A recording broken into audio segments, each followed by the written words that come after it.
جس طرح ابھی یہ لاسٹ حدیث آپ نے بتائی، حضرت عیسیٰ علیہ الصلوۃ والسلام کے ساتھ جو لے کے جا کے لشکر اور فائنل مارکا اس ٹائم ہوگا، تو اس سے تو کہیں یہ بھی اشارہ ملتا ہے کہ یہ سلسلہ، یہ مارکا، یہ جنگ، یہ غزوہ، یہ چلتا رہنا ہے حضرت عیسیٰ علیہ الصلوۃ والسلام تک کے آنے تک، وقتاً فوقتاً۔ اس میں دو تین چیزیں بتاؤں گا جی آپ کو، خاص طور پہ متوجہ کرنا چاہوں گا کہ یہ جو ہمارے پاکستان کو خدا داد مملکت خدا داد کہا جاتا ہے، اور جن حالات میں پاکستان بنا کہ اس کے بظاہر امکانات نہیں تھے،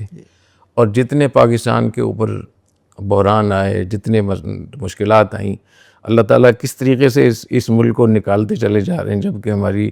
یہاں جو کچھ ہم دیکھ رہے ہیں جس انداز سے، اس کے بظاہر امکان نہیں ہوتا۔ پھر اللہ تعالیٰ نے اس ملک کو ایک ایسی فوج عطا فرمائی جو پوری دنیا میں ایک نمبر ہے۔ جو حقیقی اور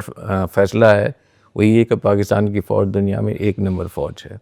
اور بھی پاکستان کو اللہ نے ایٹمی قوت سے نوازا، جو کسی اور اسلامی ملک کو یہ فضیلت حاصل نہیں ہے۔ تو یہ جو روایات ہیں، ان روایات سے آپ یہ اندازہ کر سکتے ہیں کہ اللہ تعالیٰ ہمارے اس ملک کو قیامت تک باقی رکھیں گے، اور یہاں کی جو افواج ہوں گی یہی ہندوستان سے لڑیں گی، یعنی ہم امید کرتے ہیں کہ یہ ایسے ہی ہو۔ باقی کسی خاص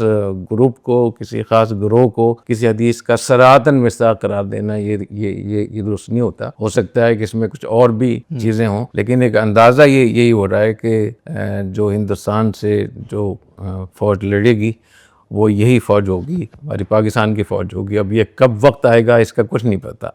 کیونکہ جن احادیث شریفہ میں اس قسم کی پیشگوئیاں کی گئی ہیں، ان کو کسی خاص وقت کے ساتھ، کسی خاص گروپ کے ساتھ ان کو بالکل اس طریقے سے نتھی کر دینا، یہ آگے درست نہیں ہے۔ تو جب بھی یہ وقت آئے گا، وہ لشکر جو ہندوستان سے لڑے گا وہ ہندوستان کے حکمرانوں کو گرفتار کرے گا زنجیروں میں، ویڈیو میں، اور یہی لشکر پھر عیسیٰ اسلام کے ساتھ ہوگا انشاءاللہ۔